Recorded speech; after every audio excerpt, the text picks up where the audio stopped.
قال اللہ تبارک تعالیٰ فی کتاب الحمید وفرقان العظیم فاستعوذ باللہ السمیع العلیم من الشیطان الرجیم بسم اللہ الرحمن الرحیم واذکروا نعمت اللہ علیکم اذ کنتم اعداء فألف بین قلوبکم فأصبحتم بنعمتی اخوانا وَكُنْتُمْ عَلَى شَفَا حُفْرَةٍ مِّنَ النَّارِ فَانْقَذَكُم مِّنْهَا كَذَلِكَ يُبَيِّنُ اللَّهُ لَكُمْ آيَاتِهِ لَعَلَّكُمْ تَهْتَدُونَ۔ اللهم صل على محمد وعلى آل محمد كما صليت على إبراهيم وعلى آل إبراهيم إنك حميد مجيد۔ اللهم بارک علی محمد وعلی آل محمد کما بارکت علی ابراہیم وعلی آل ابراہیم انک حمید مجید۔ رب اشرح لی صدری ویسر لی امری واحلل عقدۃ من لسانی یفقهوا قولی رب زدنی علما رب زدنا علما سبحانک لا علم لنا الا ما علمتنا انک انت العلیم الحکیم۔ آمین یا رب العالمین۔ حمد و ثنا، تعریف، تسبیحات و تحمیدات مالک کل خالق کائنات وحدہ لا شریک رب کے لیے جس کا کوئی شریک نہیں۔ درود و سلام ہوں کائنات کے امام اعظم حضرت محمد رسول اللہ صلی اللہ علیہ وسلم کی ذات اقدس پر، جنہیں اللہ رب العزت نے رحمت بنا کر بھیجا اور قرآن کے اندر ذکر فرمایا وما ارسلناک الا رحمتا للعالمین۔ حمد و ثنا، درود و سلام کے بعد اللہ رب العالمین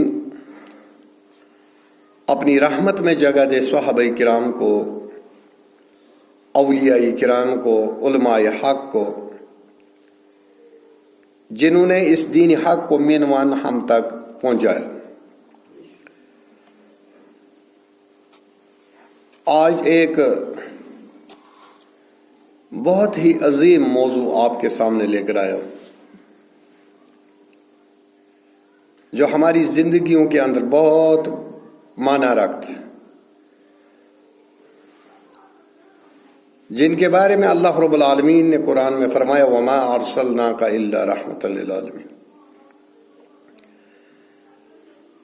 میری اوقات نہیں کہ میں ایسی عظیم شخصیت، ایک ایسے عظیم انسان، عظیم پیغمبر کی سیرت پر بات کروں، لیکن کوشش کروں گا کہ ہم محمد رسول اللہ صلی اللہ علیہ وسلم کی سیرت طیبہ سے اپنی زندگیوں کو روشن کریں۔ ہم نے ایک موضوع شروع کیا جس کا نام ہے سیرت مصطفیٰ صلی اللہ علیہ وسلم۔ سیرت پاک پر بات کرنا کوئی آسان کام نہیں، لیکن میں اپنی علمی کمزوری کا سوال اللہ رب العالمین سے کرتا ہوں کہ اللہ رب العالمین سیرت طیبہ کو بیان کرنے میں ہر وقت میری مدد فرمائے۔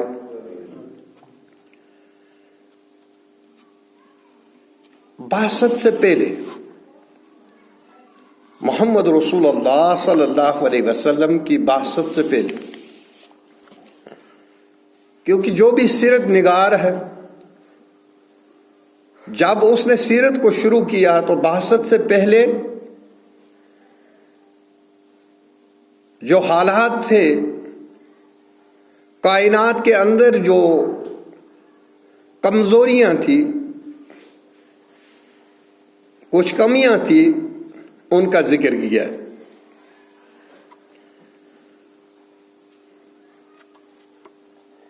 پہلے ہم یہ بات کریں گے کہ نبی کیوں بھیجا جاتا ہے، پیغمبر کی بعثت کیوں ہوتی ہے۔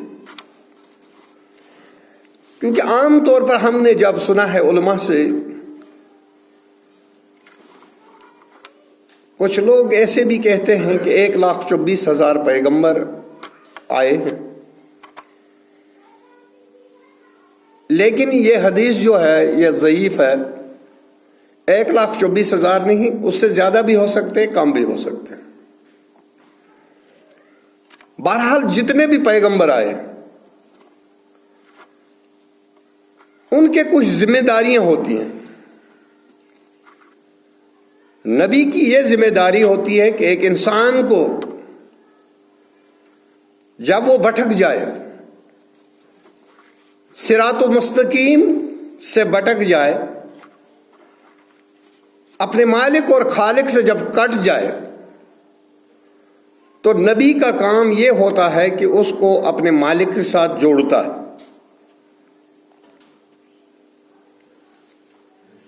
جب ایک انسان توحید کو بھول جاتا ہے، شرک عام ہو جاتا ہے، نافرمانیاں عام ہو جاتی ہیں، تو اس وقت اللہ رب العالمین کائنات کی ہدایت کے لیے پیغمبر بھیجتا ہے۔ لیکن اب یہ بات ختم ہو چکی ہے، کیونکہ اللہ رب العالمین نے قرآن کے اندر یہ ذکر کیا کہ محمد رسول اللہ صلی اللہ علیہ وسلم جو ہے یہ خاتم النبیین، یہ آخری نبی ہے، اس کے بعد کوئی نبی نہیں ہوگا۔ اور کائنات کے امام اعظم حضرت محمد رسول اللہ صلی اللہ علیہ وسلم نے فرمایا انا خاتم النبیین لا نبی بعدی، میں آخری نبی ہوں، میرے بعد کوئی نبی نہیں۔ اب کوئی نبی نہیں آئے گا۔ اب اگر انسانیت میں بگاڑ ہو، فساد ہو جائے، بندے اپنے مالک سے کٹ جائیں، اپنے خالق سے کٹ جائیں، تو اس کے لیے مجدد آ سکتا ہے، امام آ سکتا ہے، عالم آ سکتا ہے، لیکن نبی پیغمبر رسول بالکل نہیں آ سکتا۔ یہ ہمارا ایمان ہے، اور جس کا یہ ایمان نہیں وہ دائرہ اسلام سے خارج ہو جاتا ہے۔ جو محمد رسول اللہ صلی اللہ علیہ وسلم کی نبوت کے بعد کسی اور کی نبوت کا منتظر ہو، اس کا قائل ہو، تو وہ اسلامی شریعت جو دائرہ جو ہے اسلام کا اس سے خارج ہو جاتا ہے۔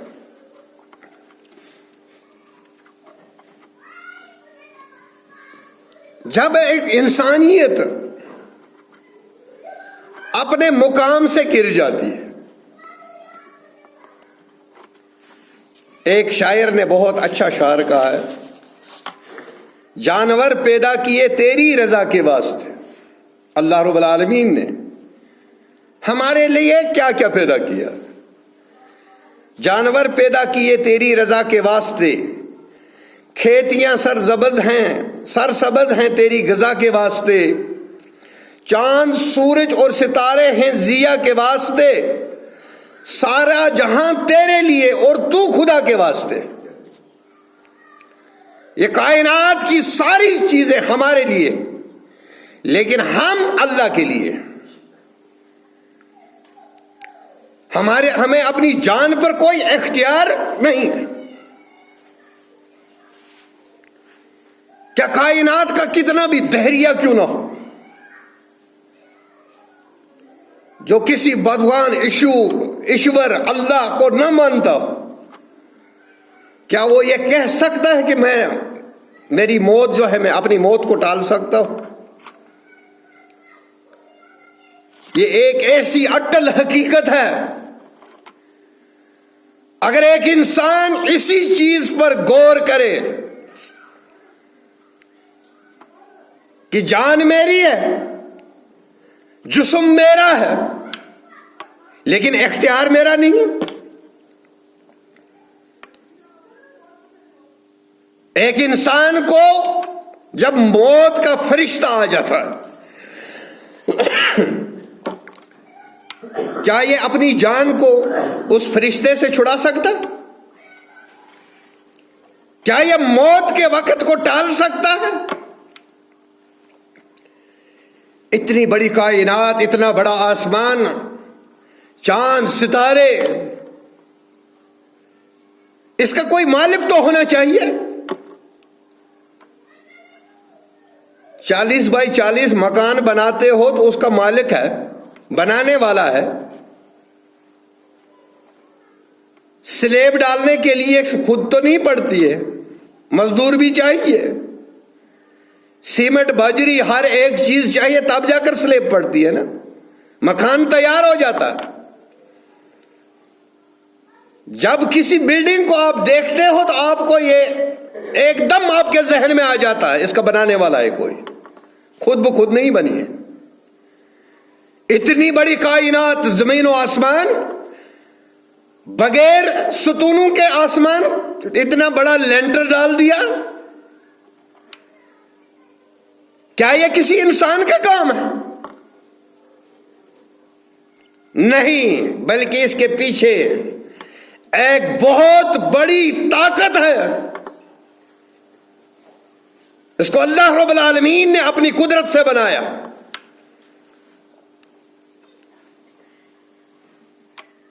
اگر چاند اپنا مقام چھوڑ دے، پورا سولر سسٹم جو ہے اس کا درہم برہم ہو جائے گا۔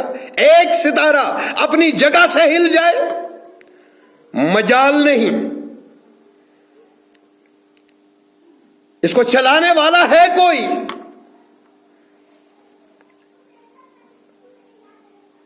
اس کا نظام کوئی سنبھالے ہوئے ہے، یہ خود بخود ہی نہیں چل رہا ہے۔ یہ انسان کی طاقت سے باہر ہے۔ آپ اندازہ لگائیے، یہاں پر سب سے بڑی سپر پاور جو امریکہ ہے، برطانیہ لے لو، روس لے لو، فرانس لے لو، اتنے بڑی طاقتیں، جوہری طاقتیں ہیں۔ جب 2005 میں جب بھونچال آیا، کیا کوئی طاقت ہے ایسی جو اس کو روک سکتی؟ اللہ رب العالمین آپ کو چیتاونی دے رہا، اے کائنات کے لوگوں، مجھے بھول چکے ہو، زمین کو ہلا رہا ہوں، اس کو رکا کر دیکھو، بستیوں کی بستیاں تباہ ہو رہی ہیں، ان کو بچا کر تو دیکھو۔ ارے تیری اوقات نہیں ہے اس زلزلے کو روکنے کی، اور تو دعویٰ کرتا ہے کہ میں پاورفل ہوں، سپر پاور ہوں۔ 3 سال سے ہم پریشان تھے۔ کرونا کسی نے دیکھا کیسا ہے؟ ٹیلیسکوپ میں بھی نظر نہیں آتا، جب ٹیسٹ کرتے ہیں اس کے بعد پتہ چلتا ہے کرونا ہے بھی یا نہیں بھی ہے، کوئی پتہ نہیں۔ اتنا پاورفل ہونے کے باوجود کائنات کے لوگوں، اتنا چھوٹا سا وائرس میں نے ڈال دیا، تمہیں پریشان کر دیا۔ تم لوگ میری قدرت کو للکارتے ہو، مجھے چھوڑ کر کہاں جا رہے ہو؟ وہ آپ بھاگ نہیں سکتے۔ جب انسان کی موت آتی ہے، روح نکلنا پاؤں سے شروع ہو جاتا ہے، پاؤں سے جان نکلنی شروع ہو جاتی ہے، اور آنکھیں لاسٹ میں اس اپنی روح کا پیچھا کرتی ہیں۔ کچھ گاؤں میں لوگ بولتے ہیں یہ بڑی بیٹی کا انتظار کرے اس لیے آنکھ کھولی تھی اس نے، لیکن نہیں، وہ اپنی روح کا پیچھا کر رہی ہے. پاؤں سے روح کا نکلنا شروع ہو جاتا تاکہ یہ بھاگ نہ جائے. کہاں بھاگے جا رہا ہے؟ تیری اوقات نہیں موت سے بچنے کی، تیری اوقات نہیں کہ میں زمین کو ہلا دوں، تیری اوقات نہیں کہ اس زمین کو آپ ساکن کر سکو. پچھلے ہفتے میں سورج کو بھی گرہن تھا اور رات کو چاند کو بھی گرہن لگا. ہے کوئی دنیا کی طاقت جو اس کو روک سکتی ہے؟ یہ ایک ہی طاقت ہے اللہ رب العالمین کی. اور اللہ رب العالمین کو چھوڑ کر جب بندوں کی عبادت ہونے لگے، جب قبروں کو پوجا جانے لگے، تو اللہ رب العالمین پیغمبروں کو بھیجتا ہے. جاؤ بھائی، فرعون نے خدائی کا دعویٰ کیا تو موسیٰ علیہ السلام کو بھیجا. نمرود نے دعویٰ کیا تو حضرت ابراہیم کو بھیجا علیہ السلام. مکہ کے مشرکوں نے دعویٰ کیا تو محمد رسول اللہ صلی اللہ علیہ وسلم کو بھیجا، مبعوث کیا. پیغمبر کا کام ہی یہی ہوتا ہے. پیغمبر کا کام دنیا کمانا نہیں بلکہ آخرت کمانا ہے.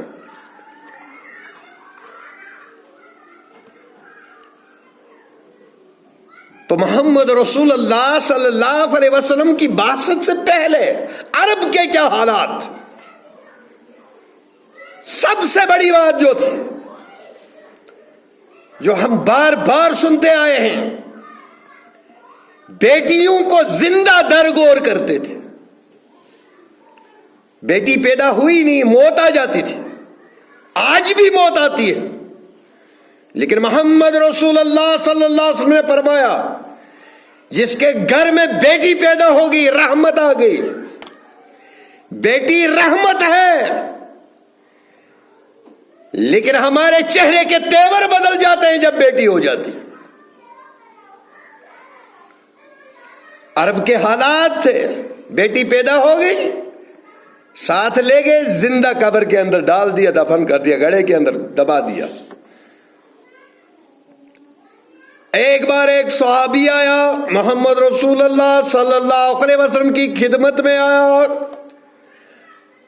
رو رہا ہے، یا رسول اللہ صلی اللہ علیہ وسلم، میری ایک بیٹی تھی، جاہلیت کا زمانہ تھا، میں کہیں باہر چلا گیا تھا، میری بیٹی ہو گئی. گھر والی نے مجھ سے چھپا کر رکھی.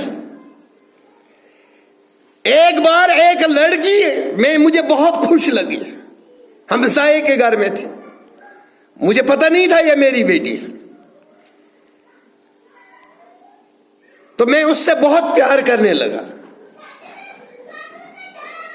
یا رسول اللہ صلی اللہ علیہ وسلم، میری بیوی کو پتہ چلا کہ یہ آپ میری بیٹی کے ساتھ، اس کو پیار ہو گیا، تو اس نے مجھ سے کہا کہ یہ ہماری ہی بیٹی ہے، گھر لے کر آیا. یا رسول اللہ صلی اللہ علیہ وسلم، مجھے پھر وہ جاہلیت یاد آ گئی. میں نے اپنی بیٹی کو اٹھایا اور جنگل میں لے گیا، صحرا میں لے گیا، بیلچا اور گینتی ساتھ لے گیا. بیٹی میرے ساتھ ہے، میں گڑھا کھود رہا ہوں، میں گڑھا کھود رہا ہوں، مٹی میرے کپڑوں پر گر رہی ہے، یہ بیٹی آ کر ننھے ننھے ہاتھوں سے میرے کپڑے جھاڑ رہی ہے، ابا کے کپڑے ساک نہ خراب نہ ہو جائیں. یا رسول اللہ صلی اللہ علیہ وسلم، جب بھی مٹی پڑتی ہے یہ جھاڑ رہی تھی. پیار تو مجھے اس کے ساتھ ہو گیا تھا، لیکن جاہلیت یاد آ گئی. کیا میں بھی کسی کا سورا بن جاؤں؟ بھائی سوچتا تھا میں بھی کسی کا سالہ بنوں. حقارت سمجھتے تھے. یا رسول اللہ صلی اللہ علیہ وسلم، میرے ذہن میں، میرے دماغ میں وہی جہالت نے پردے ڈال دیے. میں نے اپنی بیٹی کو اٹھایا، اس گڑھے میں دبا دیا، میں مٹی پھینک رہا ہوں، وہ آواز لگا رہی، یا ابتی، میرے ابا، میرا کون سا گناہ ہے، میری کون سی خطا ہے، کس گناہ کی پاداش میں مجھے دفن کر رہے ہو؟ اے ابا مجھے چھوڑ دو، میں نے کون سا گناہ کیا، میں نے کون سا پاپ کیا؟ میں آپ کے رزق میں سے نہیں کھا رہی، کیونکہ جو دنیا میں آتا وہ کسی کا رزق نہیں کھاتا، اپنا رزق ساتھ لے کر آتا ہے. تو محمد رسول اللہ صلی اللہ علیہ وسلم کی آنکھیں نم ہو گئی، رونے لگے میرے اور باپ کے رحمت للعالمین صلی اللہ علیہ وسلم. داڑھی تر ہو گئی آنسوں سے. یا رسول اللہ صلی اللہ علیہ وسلم، میں نے یہ گناہ کیا. تو نبی کائنات صلی اللہ علیہ وسلم نے ایک فارمولا دیا تھا کہ جاہلیت کے جو گناہ ہیں اسلام کے اندر داخل ہونے کے بعد وہ سارے دھل جاتے ہیں، معاف ہو جاتے ہیں. اتنا سا سہارا تھا. یہ وہ زمانہ تھا جس زمانے میں مبعوث ہوئے کائنات کے امام حضرت محمد رسول اللہ صلی اللہ علیہ وسلم. نبی کیوں آتا ہے؟ پیغمبر کی بعثت کیوں ہوتی ہے؟